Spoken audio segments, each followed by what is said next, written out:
Nous poursuivons le séminaire sur l'humilité et nous avons vu dimanche dernier l'humilité des fils. Et nous avons compris que être fils de Dieu est important parce que nous quittons de l'enfance et nous entrons dans l'âge où nous sommes adultes ou matures dans la foi. Nous avons compris que le fils doit effectivement manifester une humilité. Une humilité selon le fils, c'est honorer le Père. Et nous avons compris que nous avions trois figures de Père. Le Père céleste, le Père spirituel, le Père biologique sont les trois figures que nous devons réellement honorer. Alors honorons le Père dans sa présence. Honorons nos parents biologiques. Nous avons compris aussi que Dieu nous a dit, enfants, obéissez à vos parents. Nous avons compris que Dieu est dans le ciel et qu'il bénit ses enfants chaque jour. Mais qu'il y a des bénédictions qui passent absolument par tes parents biologiques.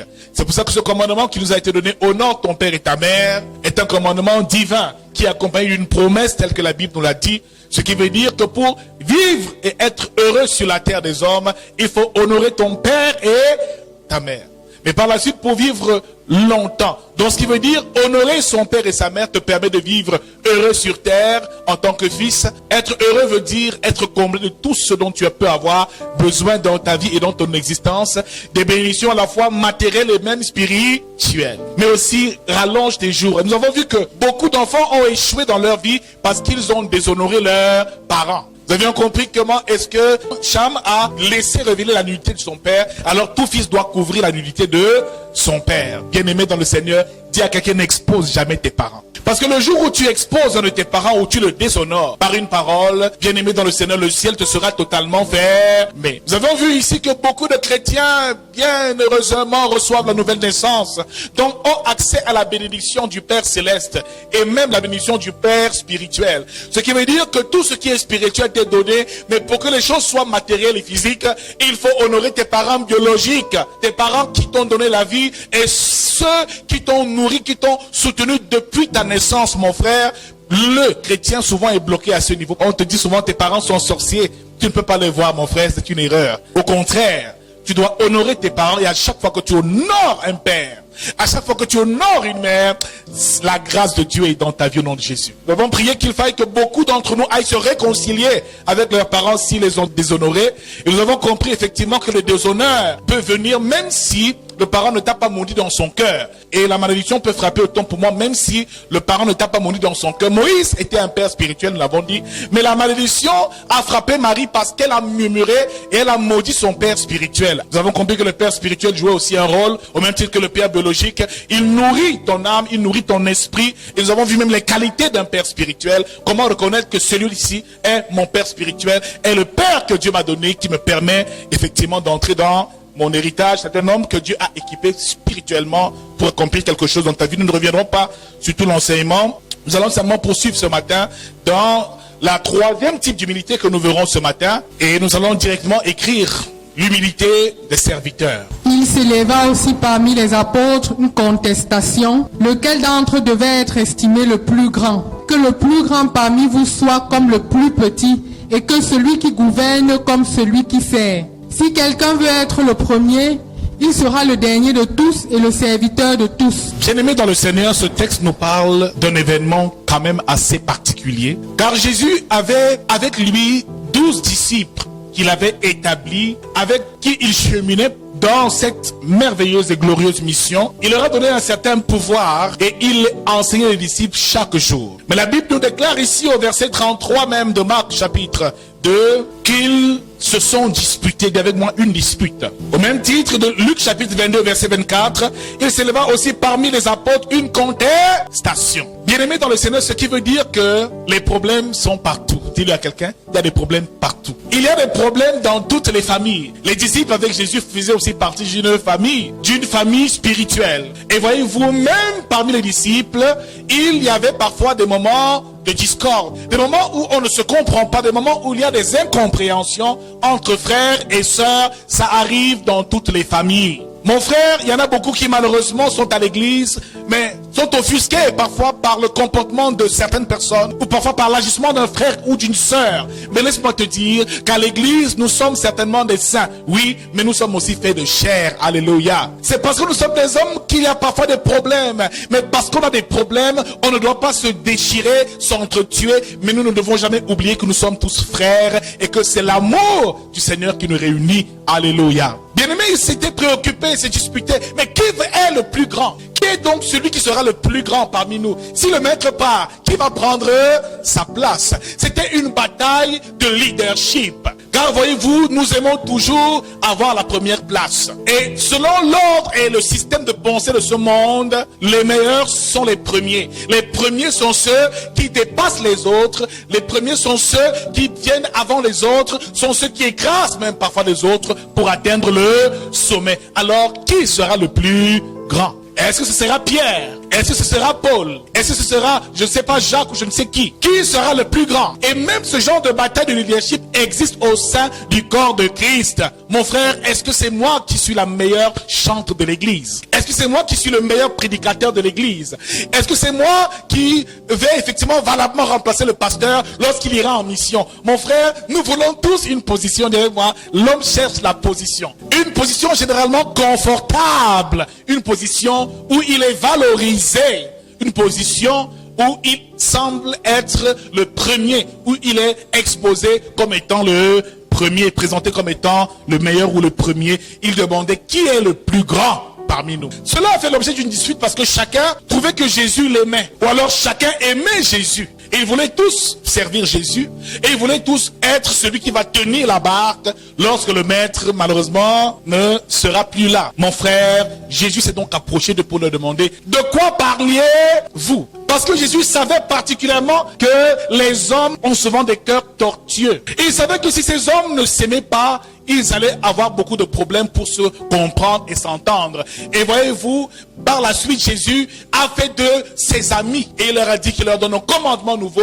Aimez-vous les uns les autres comme je vous ai aimé. Il devait leur apprendre le chemin de l'humilité, le chemin de l'amour, pour qu'ils puissent continuer la mission sans se tirer dessus. Bien-aimé dans le Seigneur, ce qui importe, ce n'est pas que je te dépasse dans le royaume de Dieu. Et les lois et les principes établis dans le royaume ne sont pas semblables aux principes dans le monde. Dans le royaume, il n'y a pas de plus grand ou de meilleur. Alléluia. On ne cherche pas à dépasser les autres, à être meilleur que les autres. On cherche à mieux servir son maître. Ce qui compte, ce n'est pas le fait que tu dépasses ton frère. Parce que la bataille et la guerre n'est pas dans l'église, n'est pas entre frères et sœurs, n'est pas dans la communauté. Bien aimé, l'adversaire est ailleurs dans le monde. C'est lui qu'il faut combattre, pas ton frère. Alors eux, ils voulaient savoir qui était le plus grand. Et là, Jésus devait intervenir. Lorsqu'il leur posait la question, de quoi discutiez-vous en chemin? Mais ils gardèrent le silence parce qu'ils ont eu honte. En réalité, c'est la honte de parler de ce genre de choses. Des hommes censés être très spirituels, qui se mettent à se battre parce qu'ils veulent des postes. Car en chemin, ils avaient discuté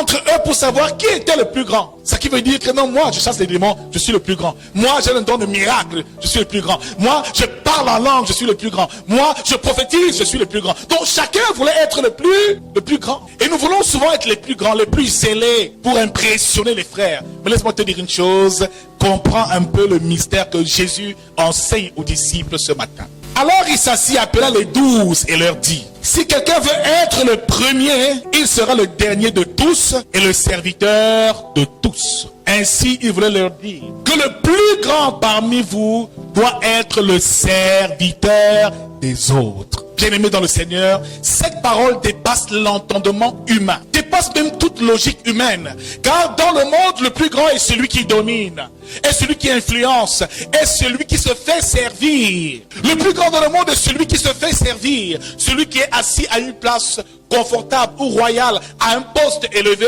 et qui a des serviteurs qui le servent. Mais dans le royaume de Dieu, le royaume des cieux, selon Dieu, le serviteur, ici, c'est tout autre chose. Ou bien le plus grand ici, c'est tout autre chose. Le plus grand n'est pas donc celui qui est servi, mais celui qui sert. Il voulait leur faire comprendre ici que le plus grand est le serviteur. Le serviteur des autres.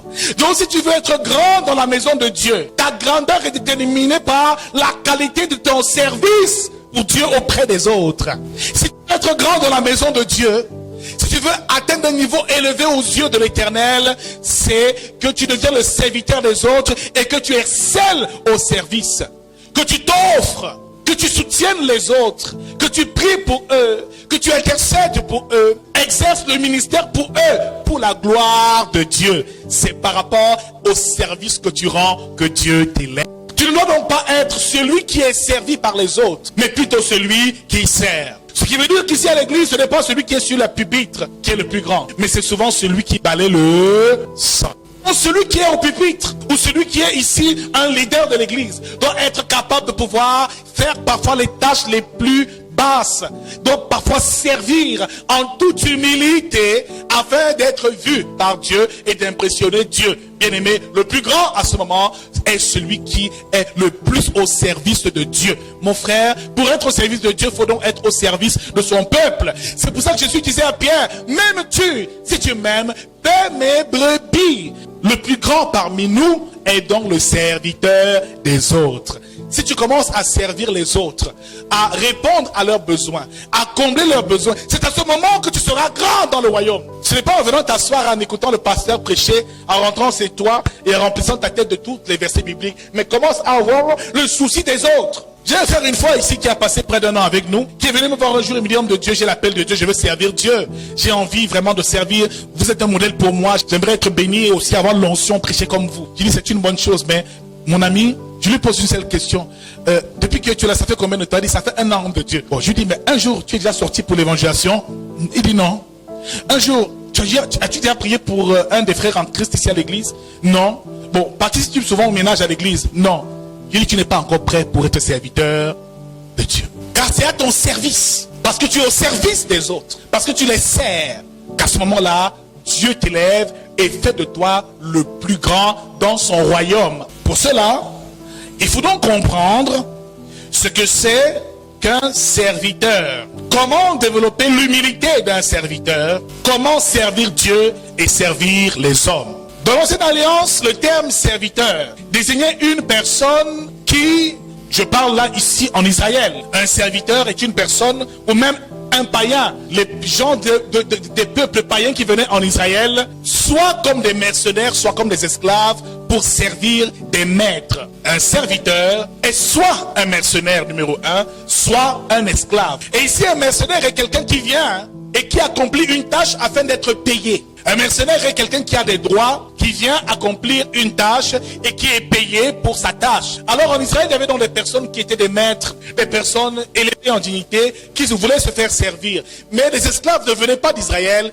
mais des peuples, des païens. Ils étaient soit mercenaires, soit esclaves. Alors ici, les mercenaires gardent leurs droits, mais reçoivent un salaire. Par contre, les esclaves sont différents. D'autres serviteurs sont plutôt des esclaves, ce qui veut dire que ces esclaves perdent leurs droits et sont entièrement dévoués au service de leur maître. À ces esclaves-là, on ne donne pas de salaire. Ils vivent à la maison comme tout le monde. Ils servent leur maître jusqu'à leur mort. Deux types de serviteurs en Israël à l'époque. Numéro 1, les mercenaires. De l'autre côté, les esclaves. Par la suite, Dieu, tout au long de sa marche avec son peuple, a voulu avoir des serviteurs. Et dans l'Ancienne Alliance, il a fait des serviteurs. Les prophètes étaient les serviteurs de Dieu. Les rois étaient des serviteurs de Dieu. Mais aussi les sacrificateurs étaient des serviteurs de Dieu. Bien-aimés dans le Seigneur, Abraham, Isaac et Jacob étaient tous des serviteurs de Dieu. Ils étaient au service de Dieu. Il déclare aussi que l'Éternel ne fait rien et n'accomplit rien sans au préalable avoir révélé à ses serviteurs les prophètes. Dans Nombre chapitre 12, lorsque Marie et Aaron ont murmuré contre Moïse, il dit, pourquoi avez-vous murmuré contre mon serviteur Moïse? Dans Juge chapitre 1, à partir du verset 1 à 2, il dit, Moïse, mon serviteur, est mort. Et il parle de Josué, fils de Nun, serviteur de Moïse. Depuis l'Ancienne Alliance, Dieu a eu des serviteurs. Des hommes donc qui étaient à son service. Ici, le terme serviteur veut dire esclave. Des personnes qui ont perdu leur vie et qui l'ont offerte à Dieu. Qui l'ont donné entièrement à Dieu. Qui ont renoncé à leurs droits, à eux-mêmes pour servir leur maître. Aaron et tous ses fils étaient les serviteurs de Dieu. Et Dieu a demandé à Moïse de les mettre à part pour mon service, pour la sacrificature. Ce qui veut dire que les serviteurs de Dieu ont toujours exister. Il y a plusieurs conditions pour être serviteur de Dieu. Et voyez-vous, l'une de ces conditions, numéro 1, c'est premièrement d'accepter et de répondre à l'appel de Dieu, comme Samuel a répondu à l'appel de Dieu lorsqu'il était encore dans le temple avec son père spirituel ou même son maître spirituel qui s'appelait ici Élie le sacrificateur. La Bible déclare que lorsque l'Éternel appela Samuel une fois, deux fois, trois fois, il a confondu la voix de Dieu à celle d'Élie. La Bible déclare que Josué servait Moïse et que Élisée était celui qui versait de l'eau sur les mains d'Élie. Alors pour pouvoir servir, il faut d'abord accepter l'appel. Deuxièmement, il faut avoir en toi la capacité de t'abaisser, de t'humilier afin de servir les autres. Joseph aussi, avant d'être élevé comme il a été élevé, a aussi été un serviteur. Dieu a appelé Joseph à son service et à une grande mission. Et la première chose que Dieu permet, c'est que Joseph soit vendu comme un esclave et devient le serviteur dans la maison de Potiphar. Moïse est devenu serviteur ou dans la maison de Jéthro. Jacob est devenu serviteur ou dans la maison de Laban où il a épousé Léa et Rachel, les filles de Laban. Tout homme est serviteur de Dieu que Dieu veut choisir pour son œuvre. Il lui apprend une chose d'abord, à servir les autres. Car le serviteur de Dieu sert les hommes, sert les intérêts de Dieu et apprend à s'abaisser pour les servir. Troisième condition pour être un serviteur de Dieu, il faut apprendre au pied d'un maître. Car tous ont eu des maîtres. Tous ont eu des maîtres. Josué, son maître, c'était Moïse. Timothée, son maître, c'était Paul. Les disciples, leur maître, c'était Jésus. Et il l'appelait comment? Rabbi. Un serviteur sert son maître. Ce qui veut dire que par la suite, plus tard, pour exercer l'autorité, il faut avoir un jour de ta vie été sous l'autorité d'un homme. C'est ça le chemin de Dieu. C'est pour ça que de tous les hommes, Josué était là, Caleb était là et tous les autres étaient là. Celui qui a par la suite continué le ministère, conduit le peuple, c'était Josué, bien aimé dans le Seigneur, parce que Josué avait le cœur, avait l'humilité, humble comme celui d'un serviteur. Il ne faisait pas que servir Dieu, mais il servait aussi son maître. Samuel servait Élie, comme Élisée versait de l'eau sur les mains d'Élie. Il ne dormait que lorsque Élie était déjà couché. Frère, tu ne pourras jamais recevoir la vision de Dieu et conduire un peuple si tu n'as jamais été sous l'autorité de qui que ce soit. Ce n'est pas pour comme ça que Dieu fonctionne. Dieu ne fonctionne pas dans la rébellion. Il faut nous apprendre au pied d'un homme établi par Dieu. Vous avez vu comment est-ce que Samuel était auprès de David, son conseiller. Il le coachait, il le conduisait. Par la suite, même si tu deviens un très grand homme ou un très grand prophète, je ne sais pas trop quoi, bien aimé dans le Seigneur, toi aussi tu voudras à un moment te faire servir. Tu voudras que d'autres adhèrent à ta vision. Mais si toi tu n'as jamais soutenu la vision de qui que ce soit, qui va soutenir la tienne? Personne. Donc ici, comprenons bien une chose, il faut apprendre au pied d'un maître ou d'un homme établi par Dieu. De nos jours, nous voulons faire les choses comme nous voulons. Hein? On a un don de vision, tout de suite on devient prophète. On va ouvrir son église, on commence à... Non frère, il te faut apprendre au pied d'un maître. C'est pour ça que les disciples étaient assis au pied du maître.